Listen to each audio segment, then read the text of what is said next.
हाय नमस्कार, स्वागत है आपका हमारे रेडियो दिरांग 88.4 एफएम अपनी मिट्टी अपनी कहानी के पॉडकास्ट पर। आज हमारे साथ केवीके से एक सर आए हैं और आज हम टमाटर की खेती के बारे में जानने वाले हैं। तो चलिए इनके बारे में, सर के बारे में उनसे ही जानते हैं। सर, आप अपना टाइम निकाल कर यहाँ आए, उसके लिए thank you so much sir. तो सर, हमारे लिसनर्स के लिए आप अपना इंट्रोडक्शन दे दीजिए सर। धन्यवाद अंजलि जी।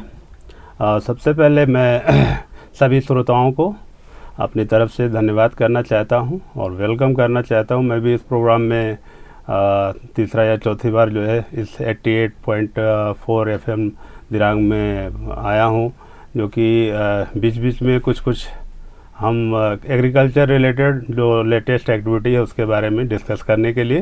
तो मैं सबसे पहले बताना चाहूँगा कि मेरा नाम डॉक्टर ताराशंकर मिश्रा है और मैं सब्जेक्ट मैटर स्पेशलिस्ट कृषि विज्ञान केंद्र हॉर्टिकल्चर से हूँ। मैं आज यहाँ पे टमाटर के बारे में, जो टमाटर की खेती के बारे में थोड़ा सा चर्चा करना चाहूँगा, क्योंकि अभी यहाँ के जो हमारे किसान भाई हैं वेस्ट कामेंग डिस्ट्रिक्ट के, तो अभी टमाटर की खेती का वो लोग शुरुआत कर रहे हैं या लगाना शुरू कर दिए हैं। तो उसमें थोड़ा सा क्या क्या जो है प्रिकॉशन या क्या क्या चीज़ें इम्पोर्टेंट है उसके बारे में हम थोड़ा डिस्कस करना चाहेंगे। तो जी, क्वेश्चन जो भी होगा आगे नेक्स्ट करिए। सर, ये आज हम टमाटर जैसे सिंपल चीज़ के बारे में बात करने वाले हैं। ये कितना इम्पोर्टेंट है सर, इसके बारे में कुछ बताइए। देखिए, टमाटर एक बहुत ही इम्पोर्टेंट सब्जी में है, जो कि हमारे भारत में या कहें वर्ल्ड में हर एक घर में सबसे इम्पोर्टेंट सब्जियों में है, जो कि साल भर ज़रूरत पड़ता है और खाने में लोग इसको यूज़ करते हैं। और भारत जो है दूसरा, ये प्रोडक्शन करने में दूसरे नंबर पे है वर्ल्ड रैंकिंग में। तो ये साल भर की चूँकि इनकम भी अच्छा देता है, लेकिन हम सबसे पहले इसके बारे में बताना चाहेंगे कि इसको टमाटर को क्यों खाना चाहिए। ये हम सबको जानना ज़रूरी है, चाहे हमारे किसान भाई बहन हो या कोई भी जनरल आदमी। तो उसके बारे में सबसे ज़्यादा ज़रूरी है कि वो जो भी चीज़ हम खाते हैं उसके बारे में पहले जानें।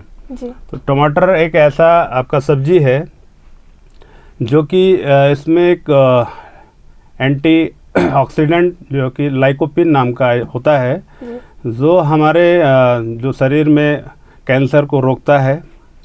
प्लस इसके साथ विटामिन सी भी इसमें पाया जाता है और आपका विटामिन के भी इसमें मिलता है, जो कि हमारे हड्डियों के लिए मजबूती देता है, हमारे हार्ट से रिलेटेड बीमारी को भी रोकता है जी। तो इस तरह से इसमें बहुत से इसके मेडिसिनल प्रॉपर्टी भी हैं, जो कि ज़रूरी है हमारी बॉडी के रिक्वायरमेंट के लिए।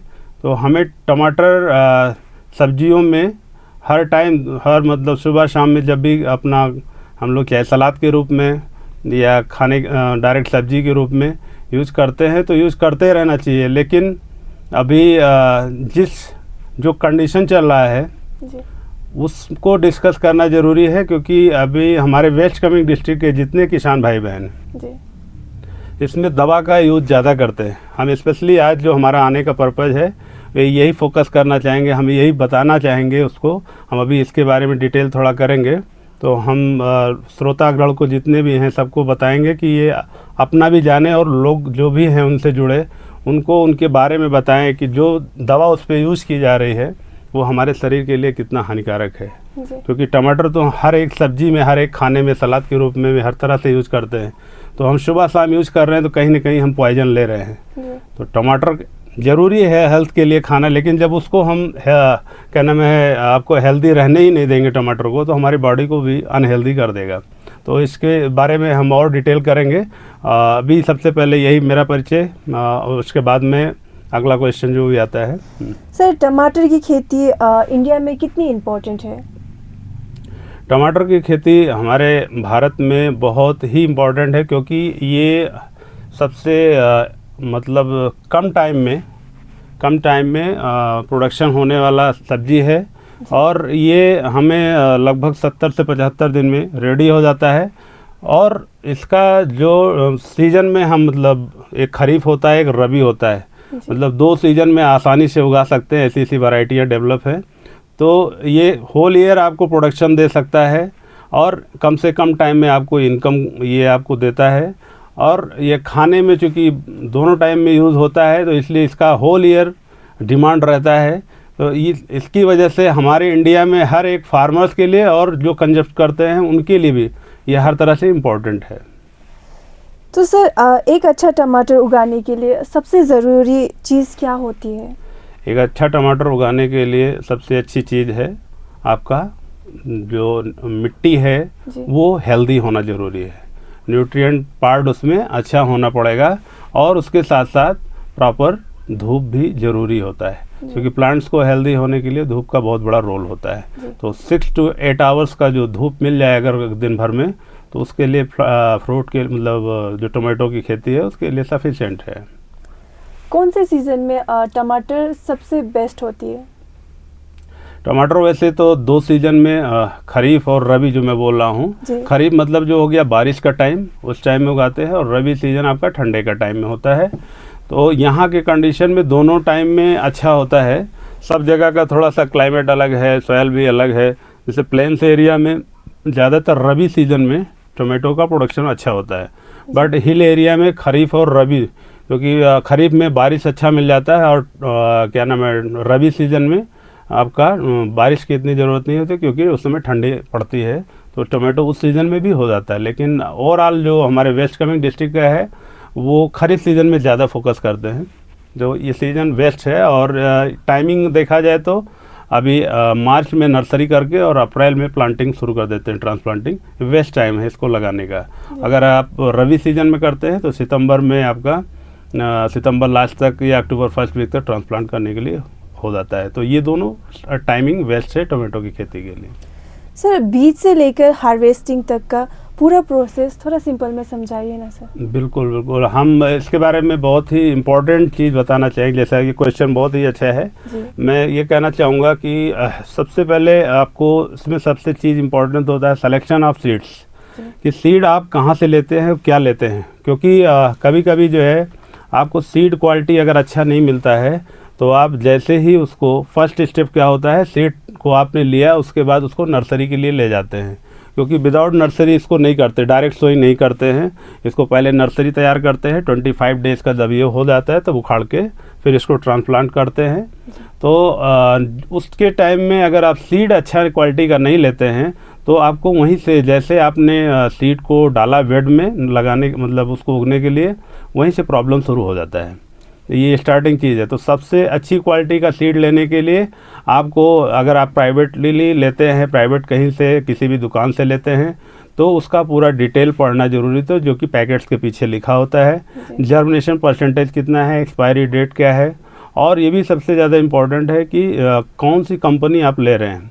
कंपनी अभी इस समय बहुत सी कंपनियां रन कर रही हैं, तो उसमें देखना है बेस्ट क्वालिटी का जो है क्या है, उसके डिटेल थोड़ा पढ़ने हैं, उसके बाद आपको उसको लगाना है। मैं इसके साथ साथ एक चीज़ और बताऊंगा कि टोमेटो में जो कि बीमारी आ रही है, एक बीमारी लेड ब्लाइट का जी, तो उसके लिए हम लोगों ने भी KVK के द्वारा कुछ IIHR Indian institute of horticulture research का सीड जो ये बीमारी लगती है ब्लाइट की, उसको रोकने के लिए या उसमें नहीं लगने के लिए ऑलरेडी जो है कुछ वैरायटी IIHR से ला के यहाँ पर हम लोगों ने टेस्ट किया है।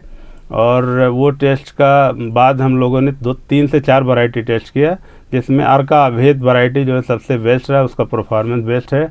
और ये डिस्ट्रिक्ट में हम लोग धीरे धीरे इसको एक्सटेंडेड कर रहे हैं, लोग फैला रहे हैं। और इसके बारे में थोड़ा सा हम लोगों को बताना चाहेंगे कि ठीक है, इस सीज़न में आप लोगों ने जो अभी सीड लेके लगा लिया होगा, क्योंकि सीज़न थोड़ा ये हो गया, अब नेक्स्ट सीज़न में हमारा रिक्वेस्ट है जितने भी किसान भाई बहन ये FM के द्वारा इस चीज़ को सुन रहे हैं, तो वो कंसल्ट करें हमारे लोग से, और उसके बाद हम बताते हैं कि ये जो है बिना दवा वाला जो टोमेटो का सीड है, इसको कहाँ से लेना है, कैसे लेना है, तो उसको भी करके देखें।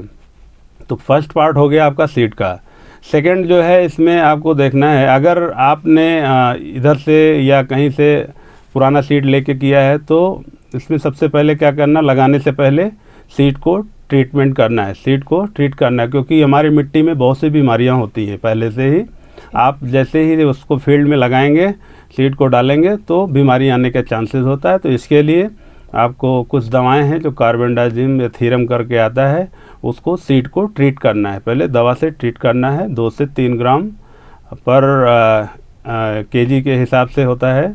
वो आप पानी में मिक्स करके और उसमें दवा में मिक्स करके उसको छोड़ देना है कुछ टाइम के लिए सीड को। फिर अगर आप उसको सीड को लगाते हैं मिट्टी में, तो बीमारी आने का चांसेस नहीं होता, जो स्टार्टिंग स्टेज का होता है। तो फर्स्ट ये आपका हो गया नर्सरी का पार्ट। नर्सरी हमेशा बेड बना के करना चाहिए।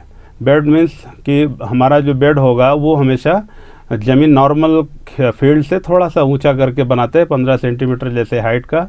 जैसा आपका जितना फील्ड का रिक्वायरमेंट है उस हिसाब से सीड बेड बना के और लाइन सोइंग करना है उस सीड बेड में। कभी भी विदाउट लाइन सोइंग मत करिए, नहीं तो कभी कोई प्रॉब्लम बीमारी आने से या वीड होने से तो उसको आप मैनेज नहीं कर सकते। तो हमेशा लाइन सोइंग करना है। तो ये हो गया आपका नर्सरी पार्ट। सेकेंड जो इसमें होता है, जब आपका 25 डेज टू 30 डेज के बाद जब प्लांट रेडी होता है, फिर उसको ट्रांसप्लांट किया जाता है, मतलब वहाँ से उखाड़ के दूसरी जगह लगाया जाता है। तो वो मेन फील्ड में ले जाने के पहले आपको जो मेन फील्ड है उसको पहले 1 महीना पहले लगभग रेडी करना है। 2 से 3 बार आप कल्टीवेट कर लीजिए, क्योंकि उसमें जिस भी फील्ड में आप लगाते हैं, अगर आप तुरंत लगाते हैं टोमेटो को उखाड़ के और उसको कल्टीवेट नहीं किया है, तो उसमें भी आपके तमाम तरह के कीड़े और कुछ आपकी बीमारियां उसमें ऑलरेडी अवेलेबल होते हैं, जो कि जैसे आप लगाएंगे उसको डायरेक्ट उस पर अटैक कर देंगे। तो 2 से 3 बार अगर आपने प्लॉइंग किया है, जुताई किया है, तो उसमें क्या होगा, जो भी उसके अंदर कीड़े मकोड़े हैं या कुछ ऐसे कीड़ों के अंडे हैं या वीड भी है, घास का रूट भी, वो सब ऊपर आ जाता है और सन से, लाइट से आपका वीड भी ख़त्म होता है, कुछ इंसेक्ट के अंडे भी ख़त्म होते हैं, प्लस जो बर्ड होंगी, चिड़िया होंगी, वो आके छोटे छोटे जो अंडे होंगे उसमें से वो निकाल के ले जाते हैं। तो उससे काफ़ी हद तक बीमारियां रोकने में इजी होता है। फिर आपका प्लांट मेन नर्सरी बेड से निकाल के और फिर 25 या 30 डेज़ के बाद लगभग 4 पत्तियां जब हो जाती है, तो टोमेटो के प्लांट्स को निकाल के मेन फील्ड में, लेकिन देखना है कोई भी आप टोमेटो लगा रहे हैं तो उसमें स्पेसिंग का, लाइन से लाइन की दूरी कितना होना है, प्लांट से प्लांट की दूरी कितनी होनी है, ये चीज़ थोड़ा सा ध्यान देना है, क्योंकि लाइन अगर मेंटेन नहीं करेंगे तो प्रॉब्लम होता है। जैसे कि हमने देखा यहाँ के किसान भाई बहन क्या करते हैं कि वो लोग सिंपल नाली बना के और एक एक नाली के ऊपर 2-2 प्लांट्स लगाते हैं एक साइड में, वो आपको डिस्टेंस मेंटेन नहीं करते हैं। इससे भी आपको बीमारियां काफ़ी आती हैं। तो इसको भी आप कोशिश करिए कि प्लांट सिंगल लगाना है।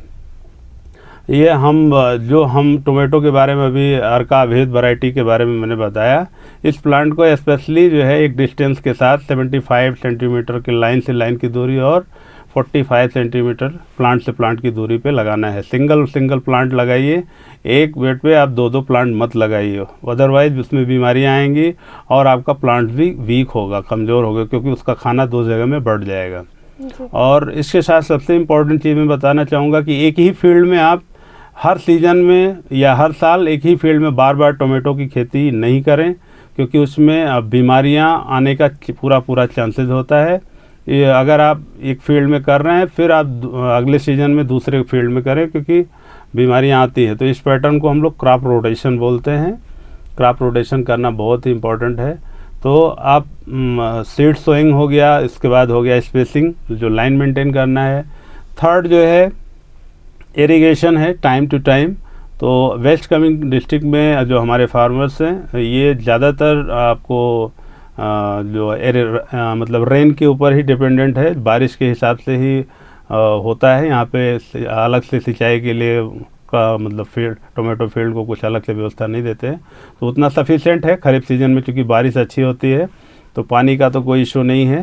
थर्ड जो है, 4th नंबर पे जो इसमें सबसे इम्पोर्टेंट है, कोई भी आप खेती करेंगे तो उसमें मैन्योरिंग जिसको बोलते हैं, जिससे आपका प्लांट भी हेल्दी होता है और मिट्टी भी हेल्दी होती है। तो मैन्योरिंग बहुत ही इम्पॉर्टेंट है, जिसको आप लोग, यहाँ के लोग लोकल भाषा में मोल बोलते हैं, मोल देना फर्टिलाइज़र को जी।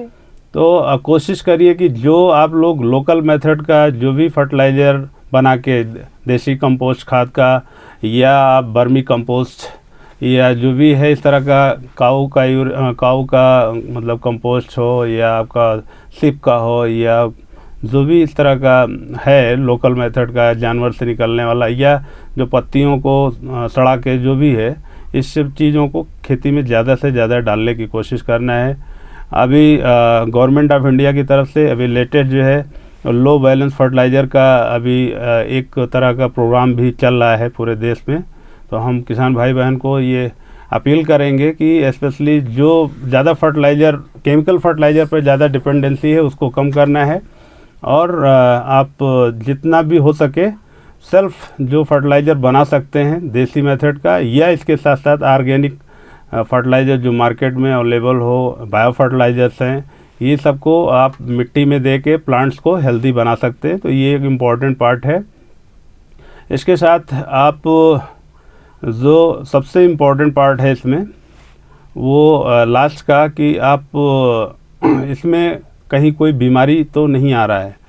अगर बीमारी आता है तो इस केस में वेस्ट कामेंग डिस्ट्रिक्ट में मैंने देखा है कि टोमेटो पे इंडोफिल को ज़्यादातर यूज़ करते हैं और भी 12 से 15 बार टाइम में 12 से 15 बार यूज़ कर देते हैं, जो कि बहुत ही हार्मफुल है हमारे इन्वायरमेंट के लिए, हमारे प्लांट्स के लिए और हमारे जो भी खाने वाले भाई बंधु हैं उन सब के हेल्थ के लिए बहुत ही नुकसानदायक है।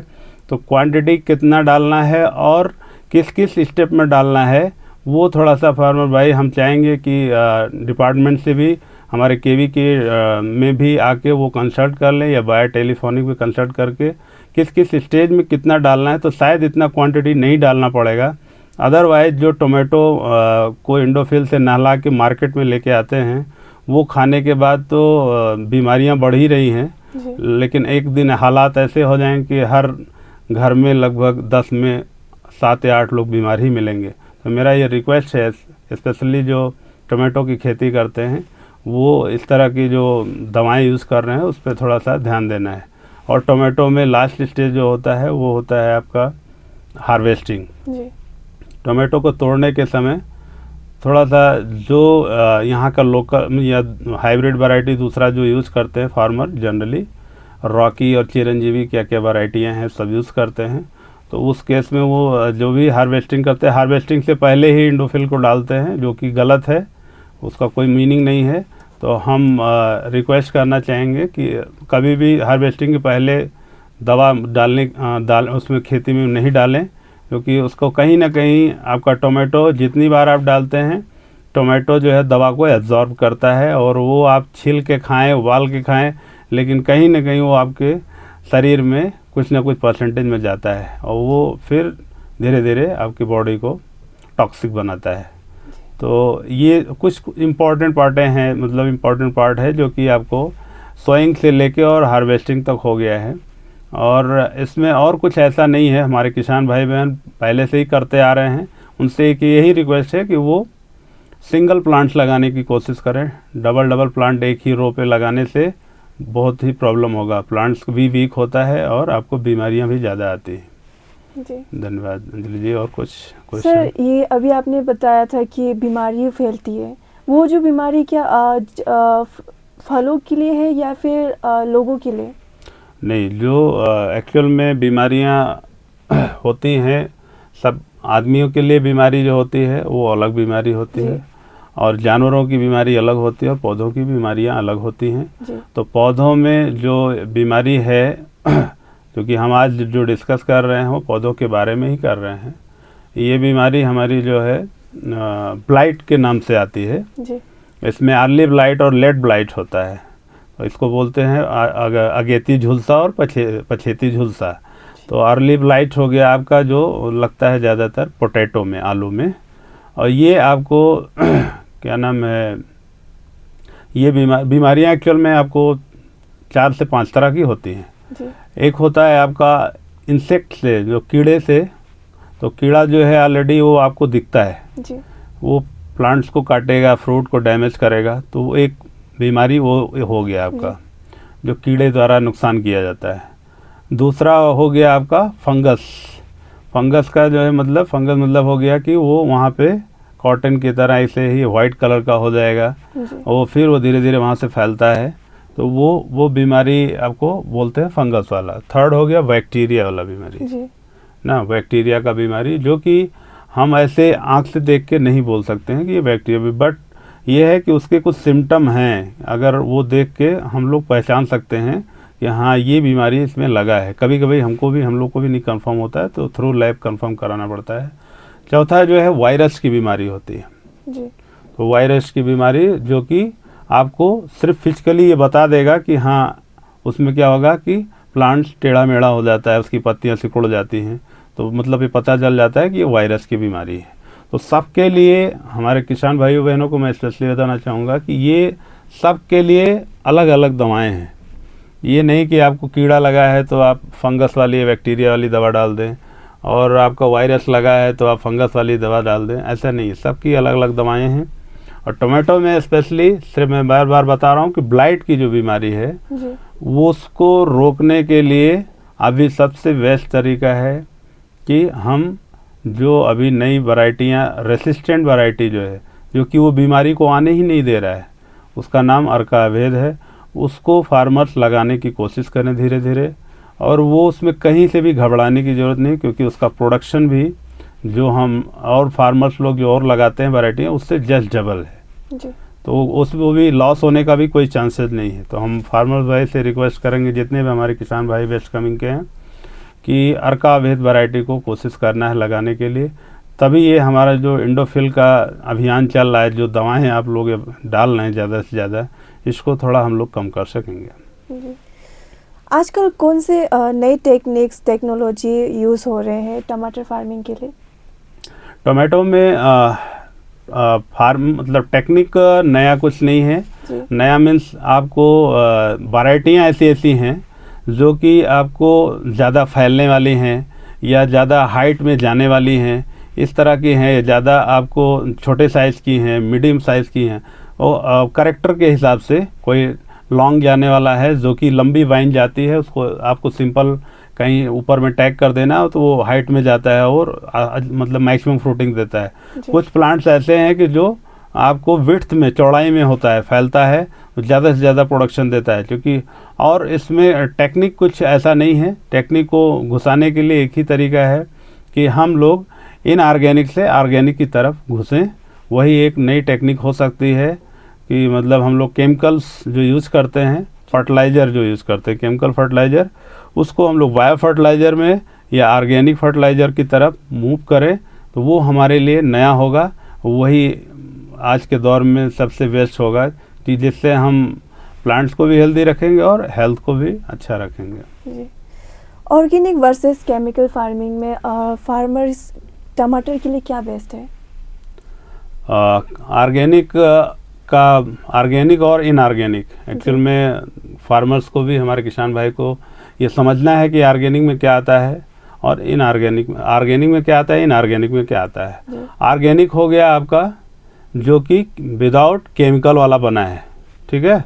जैसे मैंने पहले भी बताया आपको, कंपोस्ट जो भी है, देसी खाद, आपका वर्मी कंपोस्ट है ना, जो केचुआ से बना वाला खाद है, या जो आपका जैसे भेड़े का लेट्रिन हो गया, या नॉर्मल जो है आपका जितने भी बायो फर्टिलाइज़र हैं, बायो फर्टिलाइज़र मतलब वो भी आपके फंगस द्वारा बनाया जाता है या बैक्टीरिया द्वारा बनाया जाता है, तो वो सब आपके ऑर्गेनिक में आ जाते हैं।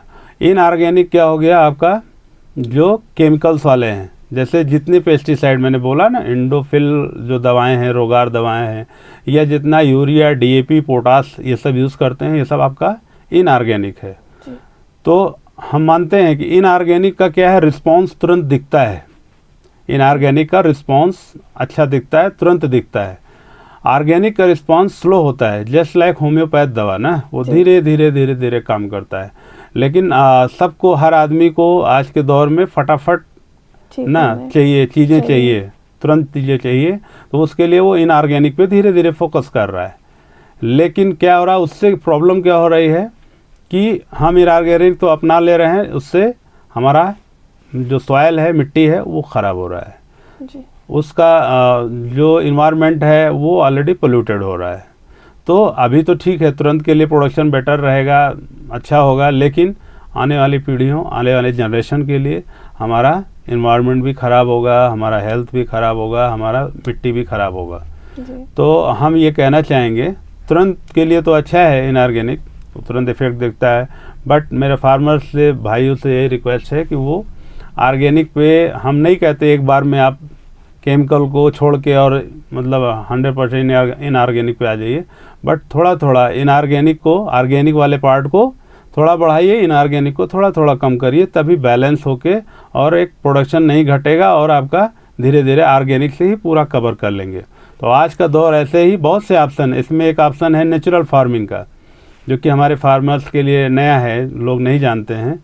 और नेचुरल फार्मिंग को भी, इस टेक्निक को भी इसमें हम लोग यूज करके ऑर्गेनिक फार्मिंग में इसको घुसा के और ज़्यादा से ज़्यादा प्रोडक्शन कर सकते हैं। तो हम किसान भाई बहन से ये कहना चाहेंगे कि इनऑर्गेनिक को कम करके और ऑर्गेनिक को ही धीरे धीरे अब अपनाएं, और यही बेस्ट है आज के टाइम में जी ना, क्योंकि हमें दूर का देखना है, अभी सिर्फ वर्तमान में नहीं देखना, फ्यूचर का नहीं देखना, हमें वर्तमान में नहीं जीना, सिर्फ हमें फ्यूचर भी देखना है कि कल का ऐसा नहीं हो कि जो आसानी से जो पैदा हो रहा कल अगले साल आने वाले साल में टाइम में हो ही ना। तो हमारे हिसाब से आपका ऑर्गेनिक जितना भी फर्टिलाइजर्स है, केमिकल्स है या जो भी है, उसको कोशिश करें अडॉप्ट करने के लिए। ये टमाटर की खेती में सबसे कॉमन प्रॉब्लम क्या होती है सर? अगर बीमारी के रूप में बोलेंगे तो सबसे ज़्यादा बीमारी मैं पहले भी डिस्कस किया कई बार, वो इसमें आपका बीमारी जो आता है वो लेट ब्लाइट का बीमारी आता है, सबसे कॉमन बीमारी है। उसी के लिए मैं स्पेशली यहाँ आया हूँ बताने के लिए भी, हमारे किसान भाई बहन उसी ब्लाइट के लिए, बीमारी के लिए इतनी ज़्यादा दवाएं यूज़ कर रहे हैं जो कि सबके लिए हार्मफुल है। टमाटो को पूरा नहला के इंडोफिल से वाइट कर दे रहे हैं, जो कि पॉइजन है, टोटली पॉइजन है। तो पॉइजन कहीं ना कहीं हम लोग जब रोज़ रूटीन में खाना है उसको, तो हम तो कहीं ना कहीं उसको कलेक्ट कर रहे हैं ना जी। तो जो फ़ायदा मिल रहा है, जो उसका क्वालिटी है, हमने बताया ना कि ये एंटी कैंसरस भी है, तो हम तो एंटी कैंसरस तो खा रहे हैं टोमेटो को, लेकिन उसमें जो दवा लगी है वो तो हमारा एंटी कैंसरस कहाँ रहने देगा, वो तो हमको कैंसर बना दे रहा है। तो इसमें सबसे बड़ी बीमारी आपका यही है। और इसके साथ कुछ वैरायटियाँ ऐसी हैं कि जो जिसमें सपोर्ट की ज़रूरत होती है, तो सपोर्ट के लिए आपको एक्स्ट्रा थोड़ा सा फार्मर्स के लिए बर्डन होता है, क्योंकि उसमें आपको बम्बू लगाना पड़ता है, तो सपोर्ट के लिए दिया जाता है। तो उसमें भी कुछ ऐसी वैरायटियाँ हैं कि जो स्टैंड बाय मोड में या आपको वाइन वाली हैं, उसको बांध के जो है ऊपर काफ़ी हाइट तक जाती हैं, उसको भी लगा के और प्रोडक्शन मैक्सिमम ले सकते हैं। तो दो मेन ज़्यादा प्रॉब्लम है इसमें, एक तो बीमारी का है और दूसरा जो उसमें स्टॉकिंग किया जाता है, जो बम्बू का सपोर्ट, क्योंकि लकड़ी का यूज़ ज़्यादा होता है सपोर्ट के लिए, तो उसमें हम यही कहना चाहेंगे कि इसमें भी वैरायटियां हैं ऐसी कि जिसमें सपोर्ट की ज़रूरत नहीं पड़ेगी। तो ये हैं दो इम्पोर्टेंट चीज़ें उसमें। सर ये कौन से कीड़े या डिसीज़ ज़्यादा इफ़ेक्ट करते हैं, फार्मर्स इससे कैसे बच सकते हैं? कीड़े के लिए तो कीड़े कुछ आते हैं, क्योंकि बट नेचुरल है, प्लांट बहुत ही सॉफ्ट होता है, तो इसमें आपको फ्रूट बोरर भी होता है और छोटे छोटे तमाम इंसेक्ट ऐसे हैं। तो इनके लिए मेरा ये कहना है कि इनऑर्गेनिक पे नहीं जाके आपको ऑर्गेनिक दवाएं हैं, नीम ऑयल करके, उसको भी आप सीज़न में 4 to 5 टाइम्स स्प्रे कर दीजिए। प्लस आपका ये सिर्फ कीड़े के लिए नहीं, आपका इसके साथ साथ जो भी फंगस वाली बीमारियां लगती हैं या आपका बैक्टीरियल वाली बीमारियां लगती हैं, उसमें भी नीम ऑयल या नीम केक दोनों है। ये फर्टिलाइज़र का भी काम करता है नीम केक, और आपका इंसेक्टिसाइड और पेस्टिसाइड का भी काम करता है। तो नीम ऑयल है, नीम केक, इनको यूज़ करें मैक्सिमम, तो ये आपका कीड़े का जो है प्रॉब्लम ये, और प्लस बीमारी में आपको मैंने पहले भी बताया कई बार कि सिर्फ लेट ब्लाइट की मैक्सिमम इसमें बीमारियां आती हैं। और इस डिस्ट्रिक्ट में, क्योंकि मैंने जो है यहाँ पे इसको सर्वे किया करके देखा है, तो एक लेट ब्लाइट बीमारी डिजीज़ है, वो डिजीज़ जिसको बोलते हैं। तो आपको ये बीमारियां हैं दो ख़ास तौर से। तो इसमें ऑलरेडी मैंने बताया कि इंडोफिल भी जो डाल रहे हैं उसको डोजेस कम करना है, नंबर ऑफ़ फ्रिक्वेंसी कम करना है, जो कि 12 बार या 15 बार डाल रहे हैं वो कम करना है। एग्जैक्ट कितना डोज डालना है, कि कब डालना है, वो कंसल्ट कर सकते हैं हम लोगों से, उसके बारे में हम लोग बताएंगे। और इसको ना ही डालना पड़े इस दवा को, तो इसके लिए हमने बताया कि अर्का अभेद वैरायटी जो कि रेसिस्टेंट है इस बीमारी के लिए, उसको लगाने की कोशिश करें। जी, घर में जो छोटा किचन गार्डन होता है उसमें टमाटर कैसे उगाया जा सकता है सर? बिल्कुल, बहुत अच्छा ही क्वेश्चन है। टोमेटो हम तो कहेंगे कि किचन गार्डनिंग में आप नॉर्मल कोई भी हाइब्रिड वाली भी वैरायटियाँ लेके उगा सकते हैं टोमेटो, जो कि मैंने बताया आपको जो अभी अर्का अभेद की बात कर रहा था, ये तो सबसे बेस्ट है, उसमें जो कि कुछ भी डालना नहीं पड़ता है, बेस्ट है, उसमें दवा बिल्कुल नहीं डालनी पड़ेगी। आपने 4 to 5 या 10 प्लांट्स लगा दिया तो आपके घर में 4 आदमी के लिए खाने भर का सफिशिएंट निकलेगा। इसके साथ जो चेरी टोमेटो एक होता है छोटे साइज़ का, आपका बेरी साइज़ का होता है, बेरी साइज़ का, वो आपका यहाँ का कई जगह में जहाँ तहाँ वैसे भी निकलता है और वो ऑलरेडी यहाँ के हिसाब से अडॉप्ट किया वाला है, तो उसमें कोई प्रॉब्लम नहीं आता है। तो उस चेरी को भी, चेरी टोमेटो, वो अपने किचन गार्डन में लगा के और उसको आप रोज़ में कंजप्शन में कर सकते हैं, खेती मतलब खाने पीने के लिए, क्योंकि वो उसका जो टेस्ट है वो काफ़ी अच्छा है जी। और आपको खट्टा भी बहुत है, ठीक ठाक है, तो रेगुलर यूज़ में आप उसको अपने घर में कर सकते हैं। किचन गार्डनिंग में आप अर्का अभेद लगाइए और इसके साथ चेरी टोमेटो लगा सकते हैं, जिससे नॉर्मल रोज़ का रोज़ टमाटर आपको मिल सकता है खाने के लिए विदाउट दवा के। बिगिनर्स के लिए 2-3 सिंपल टिप्स क्या देना चाहेंगे सर, जो स्टार्टिंग जो शुरू कर रहे हैं उनके लिए आप क्या टिप्स देना चाहेंगे? हम किसान भाई बहनों से यही कहना चाहेंगे कि जो बिल्कुल स्टार्टिंग करना चाहते हैं टोमेटो की खेती जी, उनको इस दिमाग से या इस माइंड सेटअप से खेती करने के लिए नहीं उतरना है, क्योंकि ऐसे बहुत से लोग जो मार्केटिंग करके वो सीधा फार्मर्स के पास आ रहे हैं, जो बिचौलिया जिसको बोल देते हैं, मीडिएटर, वो आ रहे हैं फार्मर्स के पास और वो उनको सीधा बोलते हैं कि हम आपको दवा देंगे, सीड देंगे टोमेटो, लेकिन हम आपसे ख़रीद लेंगे और उसका जो पैसा होगा हम उसी से उसमें मैनेज कर देंगे। तो थोड़ा सा अलर्ट हो जाना, खुद से आप करना है तो सबसे पहले उसके बारे में अच्छी जानकारी के लिए कौन सी वैरायटी लेना है या उसमें कौन सा अगर दवा यूज़ करना है या फर्टिलाइज़र यूज़ करना है, कब कब देना है, तो उसके लिए हम कहेंगे कि जो हमारे KVK में जो भी एक्सपर्ट हैं, और टोमेटो के बारे में तो मैं ही बताऊंगा, तो उसके बारे में जानने के लिए आप जो भी किसान इंटरेस्टेड है, चाहे आ सकें तो आएँ या नहीं तो फ़ोन से भी कंसल्ट करके वो इसके बारे में जानकारी लेके और फिर वो अपना खेती शुरू करें तो ज़्यादा बेटर होगा। नहीं तो वो लगाने के बाद फिर वही जो आम हमारे किसान भाई बहन कर रहे हैं वो भी करेंगे वही। सर, आपका फेवरेट टमाटर डिश कुछ है? टमाटर का डिश तो एक्चुअल में यहाँ पे लोगों को पता भी नहीं होगा। टोमेटो का भी कलौजी बनता है जी।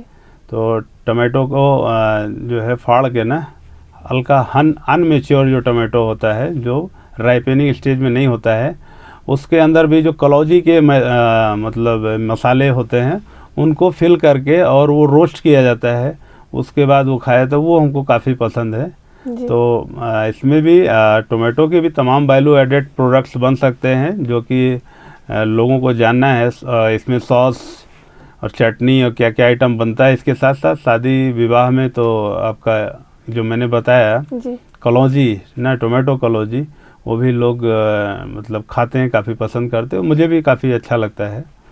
तो इस तरह के बहुत से स्कोप हैं टोमेटो को करने के लिए। सर, क्या आपके पास कोई इंटरेस्टिंग एक्सपीरियंस है टमाटर फार्मिंग से रिलेटेड?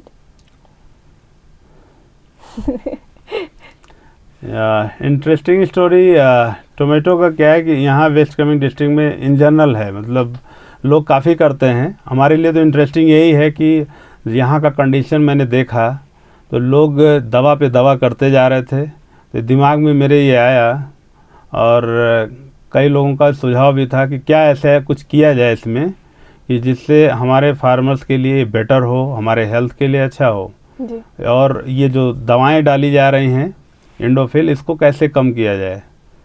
तो इसमें फिर मैंने भी सर्च किया, इधर उधर सर्च किया। उसके बाद मैंने पाया कि जो Indian institute of horticulture research Bangalore में है, वहाँ उसका थोड़ा डिटेल में मैंने पढ़ा, तो उसमें उनके पास ये दवा को रोकने वाला जो वैरायटी ऑलरेडी वो डेवलप किया वाला था, तो उसको लेके और मैंने 2020-21 से ही 19-20 में ही फर्स्ट टाइम ट्राई किया। तो 3 वैरायटी इसमें, अर्का रक्षक, अर्का सम्राट और अर्का अभेद, 3 वैरायटियों को ट्राई किया। तो इसमें तीनों ऑलरेडी रेसिस्टेंट वैरायटी हैं जिसमें दवा नहीं डालनी पड़ती, लेकिन वो दोनों वैरायटियों में कुछ कुछ प्रॉब्लम आए, लेकिन अर्का अभेद वैरायटी में वो कोई प्रॉब्लम नहीं आया ना जी। तो वही से हमको थोड़ा अच्छा लगा कि नहीं चलिए इसमें कुछ किया जा सकता है। तो मेरे लिए तो इंटरेस्टिंग टाइम वही था, तो मैंने इसको फिर धीरे धीरे लोगों को बताना शुरू किया और इसको धीरे धीरे डिमॉन्स्ट्रेट किया, अपने कैंपस में डिमॉन्स्ट्रेट किया, कुछ फार्मर्स को भी दिए, फिर ऑफिस कैंपस में भी लोगों को बुला के दिखाना और उसके बारे में बताना, और ये धीरे धीरे एक्सटेंशन होता गया। और अभी आज के कंडीशन में काफ़ी हद तक हम लोग डिस्ट्रिक्ट के और सर्कल में धीरे धीरे कवर कर रहे हैं। तो मेरे लिए तो जो इसको स्टार्ट करना ही, इस वैरायटी को, यही मेरे लिए सबसे इंटरेस्टिंग टाइम था। अच्छा, तो सर आखिर में फाइनल मैसेज आप हमारे लिसनर्स को क्या देना चाहेंगे? फाइनल मैसेज यही है कि जो भी करें, सिर्फ टोमेटो नहीं करें, जो भी करें, जो भी खेती करें, उसको इंटरेस्ट के साथ करें, इंजॉय के साथ करें और हेल्दी करें, जिससे कि आप भी हेल्दी रहें और खाने वाले भी हेल्दी रहें और हमारा इन्वायरमेंट भी हेल्दी रहे। Thank you so much sir. तो आज का हमारा पॉडकास्ट यहीं पर ख़त्म होता है। सर के साथ बात करके बहुत अच्छा लगा, इनसे बात करके हमें नॉलेज भी मिला। तो मैं चाहूँगी कि आज की वीडियो से आपको सीखे, समझे और आगे भी ऐसे जानकारी के लिए हमारे साथ बने रहिए। मिलते हैं अगले पॉडकास्ट पर। नमस्कार।